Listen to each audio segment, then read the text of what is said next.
ಮಾರುತಿ ಎದ್ದು ಬಾ. ಅತ್ಯಂತ ಎಮರ್ಜೆನ್ಸಿಯಾದ ಒಂದು ವಿಡಿಯೋ.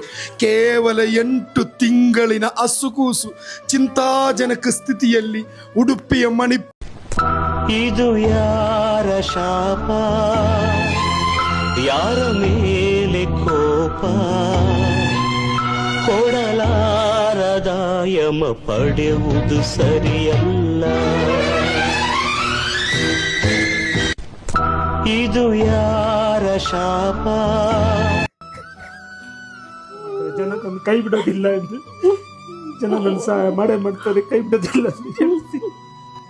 ಹೃದಯ ಇರುವ, ಮನುಷ್ಯತ್ವ ಇರುವ, ಕರುಣೆ ಇರುವ ಯಾರಿಗೂ ಕೂಡ ಸಹಿಸಲಾಗದ ಒಂದು ದೃಶ್ಯ. ಆತ್ಮೀಯ ಸಹೋದರರೇ, ಈ ಪ್ರಪಂಚವೇನೆಂದರೆ ಇದು. ಈ ಮಗುವಿನ ಈ ದೃಶ್ಯ ನೋಡಿದ್ರೆ ನೀವು, ಈ ಪೈಪ್ಗಳಾಕಿ ಐಸಿಯುವಿನಲ್ಲಿ ಮಣಿಪಾಲ ಆಸ್ಪತ್ರೆಯಲ್ಲಿ ಜೀವನ್ಮರಣ ಹೋರಾಟ ನಡೆಸುತ್ತಿರುವ ಈ ಮುದ್ದು ಮಗುವಿನ ಜೀವ ಉಳಿಸಲು ದಯವಿಟ್ಟು ಆತ್ಮೀಯ ಸಹೋದರ ಈ ವಿಡಿಯೋ ಆದಷ್ಟು ಈ ಮುದ್ದು ಮಗು ಅಳುತ್ತಿರುವ ಶಬ್ದಗಳನ್ನು ಕೇಳುವಾಗ, ತನ್ನ ಜೀವಕ್ಕೆ ಬೇಕಾಗಿ ಅಪಹಪಿಸುತ್ತಿರುವಾಗ, ಕರುಣೆ ಇರುವ ಕರ್ನಾಟಕ ಜನತೆಯೇ, ಒಮ್ಮೆ ನೀವು ಕೈ ಹಿಡಿಯಲೇಬೇಕು, ಸಹಕರಿಸಲೇಬೇಕು. ಈ ವಿಡಿಯೋ ನೀವಾದಷ್ಟು ಶೇರ್ ಮಾಡಬೇಕು. ನಿಮ್ಮ ಮುಂದೆ ಕೈ ಮುಗಿತಾ ಇದ್ದೇನೆ. ಮನುಷ್ಯತ್ವಕ್ಕಿಂತ ದೊಡ್ಡ ಧರ್ಮ, ಮಾನವೀಯತೆಗಿಂತ ದೊಡ್ಡ ಧರ್ಮ ಮತ್ತೊಂದಿಲ್ಲ ಆತ್ಮೀಯ ಸಹೋದರರೇ. ದಯವಿಲ್ಲದ ಧರ್ಮ